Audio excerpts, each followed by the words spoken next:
السلام عليكم، نتمنىكم بخير وعلى خير وبصحة جيدة. وصفة اليوم هي واحد العشيوة ديال هاد البردة البنات كتسخن وزوينة بزاف لذيذة. هي السنطير بالدجاج كيجي رائع بزاف. فتابعوا معايا المقادير وطريقة التحضير بإذن الله. ما تنساوش كيجي بعدا الحبة على الحبة وكيجي مفارز ويعني زوين بزاف الا تبعتو الطريقه ما عمرو غادي يعجن لكم. وعاد كنعرفوا ان السنطير راه ما تيعجنش. شي حاجه اللي زوينه بزاف. فتابعوا معايا المقادير وطريقه التحضير بغيت نوريكم. هانتو هنا راه بديت كنتعشى وانا نقول اجي نصوروا لهم من الداخل باش تشوفوه يعني كيف كيجي التعليكه ديالو الحبه على الحبه. دوزوا المقادير. ففي الطنجره غادي ندير واحد 3 البصلات اللي قطعتهم هكايا مربعات.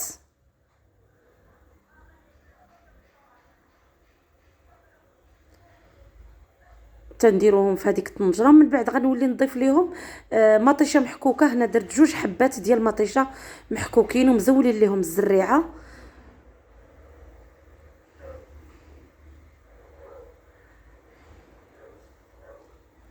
من بعد غادي غنضيف الدجاج. هنا انا اختاريت غير الفخيضات فماشي شرط البنات انا هما اللي عندي درتهم. فانتوما ممكن ديروا اي حاجه من الدجاج.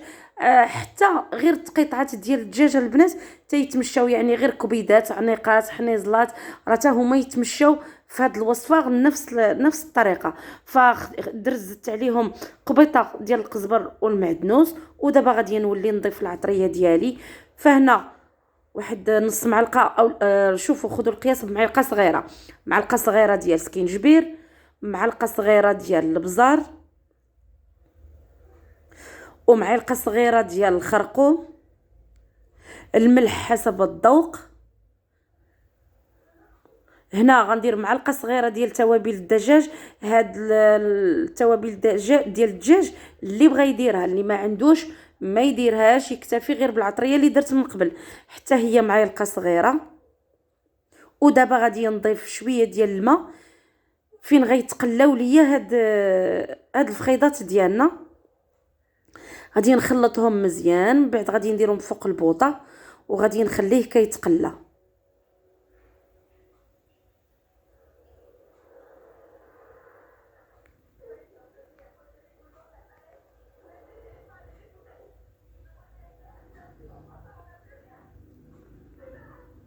هنا كيف كتشوفوا غادي نخليه يتقلى حتى وكان غير بالميها والعطريه حتى يشرب ليا هذيك العطريه. هنا ضفت هنا عندي تقريبا نقولوا معلقه ديال السمن.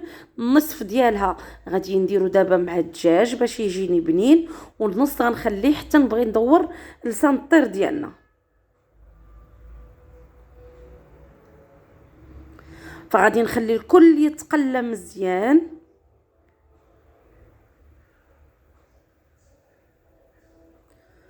هنا كيف كتشوفوا يعني راه تقلى وشرب الدجاج ديالي شرب لي ديك العطريه. فهنا غادي نضيف الزيت. فعندي كاس ديال الزيت غادي ندير كاس الا ربع وخنخلي ربع هو اللي غادي ندير في لسان الطير.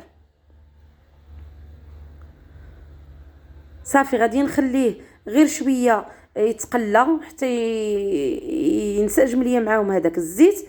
هنا خديت لسان الطير كيف كتشوفوا. خديت انا درت غير 500 غرام لان ماشي بزاف. فالعائله ملي تكون كبيره ديروا كيلو ولا المهم على حسب عدد افراد الاسره لسان الطير. فهنا درت نص كيلو ل3 ديال الناس. يعني كفى وشاط. فغادي نفرغ لسان الطير ديالي في واحد القصريه ولا بانيو ولا طبسيل المهم فاش غتخدموها البنات. وغادي نضيف عليه هذاك الربع كاس ديال الزيت اللي خليت. ما درتوش كامل كاع خليت منه. وغادي نلبس لسان الحبات ديال السنطير غادي نلبسهم بهذيك الزويته مزيان مزيان. وغادي نخليه على جنب.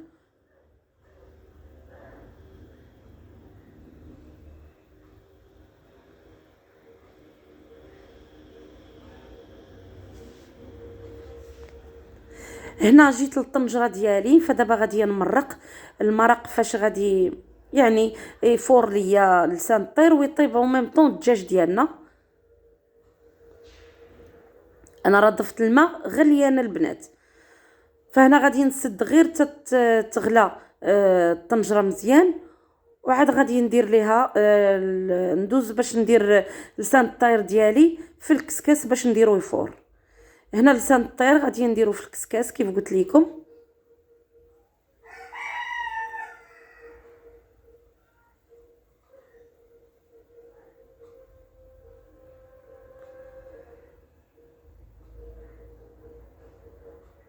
صافي غادي نوزعو في الكسكاس وغادي نديرو مباشره في الطنجره ديالي ولا في البرمه ديالي يفور، وغادي نخليه يفور مزيان البنات تقريبا. المهم غادي نخليه يفور والدجاج كيطيب حتى يطيب ليا الدجاج، لانه قد ما فار قد ما راه مزيان. فهنا كيف كتشوفوا لسان الطير ديالي راه فار مزيان.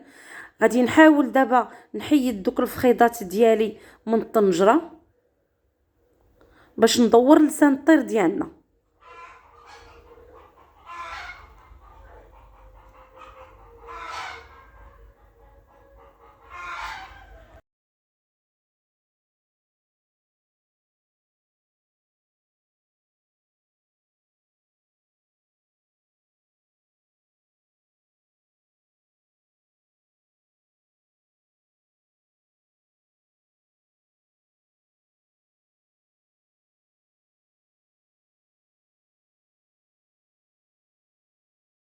فهنا كيف كتشوفوا من بعد ما حيدت الفخيضات ديالي غادي نزيد نمرق على حساب فاش غيطيب ليا لسان الطير ديالي.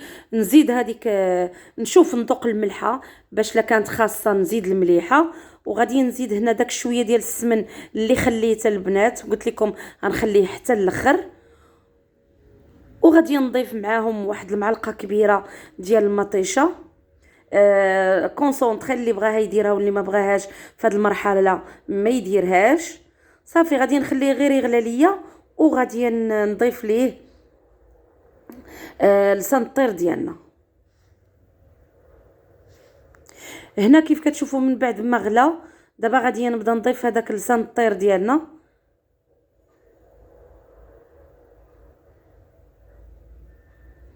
راه باين.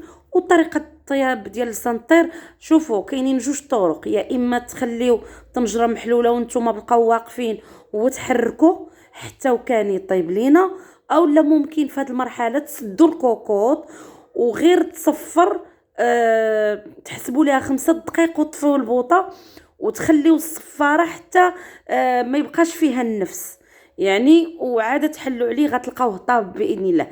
انا خليته وبقيت كنحرك مره بحال هكا حتى طاب ليا. اللي بغيت نقول لكم انني هنا راه طاب، ولكن كتشوفوا راه باقي فيه المرق.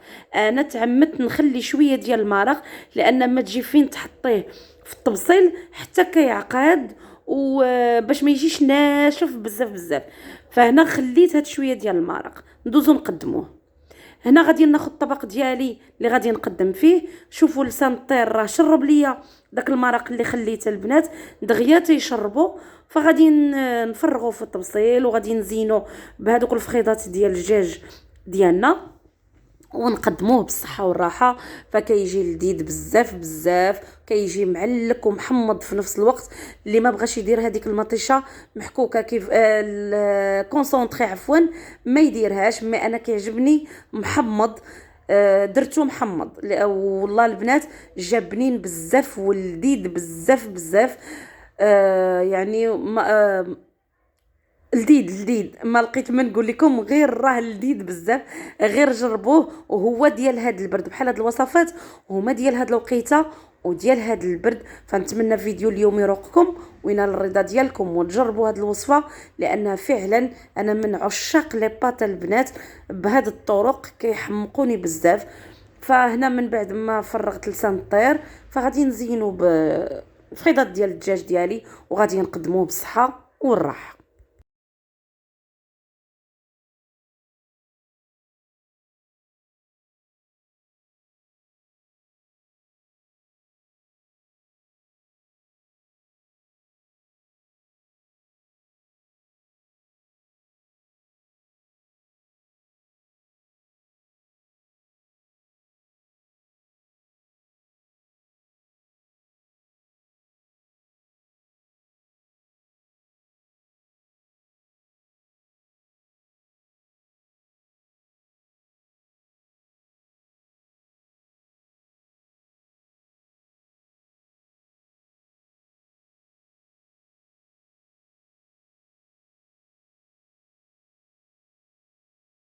احنا بغيتكم البنات شوفوا راه حتى بديت كنتشى، وقلت اجي نصور لهم التعليكه ديال السنطير. وشوفوا راه ما تيجي لا معجن لا والو، تيجي مفارز والحبه على الحب.